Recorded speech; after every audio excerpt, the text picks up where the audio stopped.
It's no secret that dictators hate being made fun of on television, but it isn't for the reason you may think.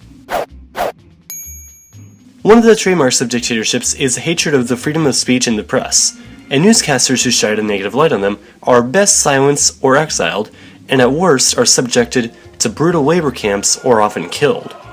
One good example is Egyptian satirist Bassem Youssef, who operated the show out of Barnamij for a few years, and earned the nickname the Jon Stewart of the Middle East, until he was arrested and eventually forced to leave and, not be the Jon Stewart of the Middle East. He's fine now, he lives in LA. Censorship and prevention of critical thought, especially satire, is common throughout and is often a sign of dictatorships.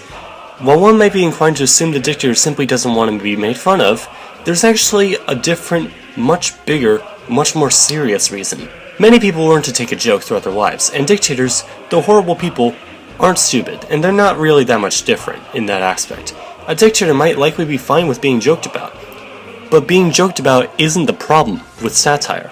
The problem with satire and dictatorships is becoming the joke. Jokes are, as hopefully everyone understands, small in scale, but as a brick can lead to a wall, a joke can lead to more people joking about the leader, and the leader losing their power due to lack of faith. Once people know something's a joke, pretty much by definition they don't take it seriously.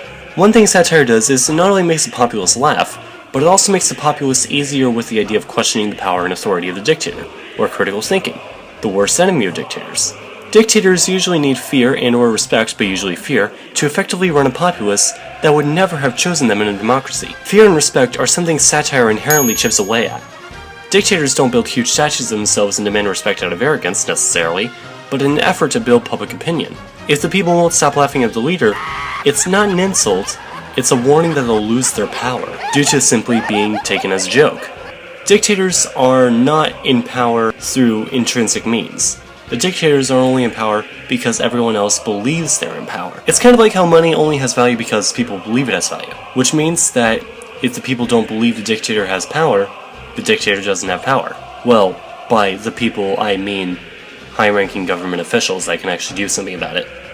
Thank you for watching this video, and I hope this gave you a good insight as to why dictators actually hate satire. If you enjoyed it, please give it a like, share, and subscribe for more in the future every Sunday.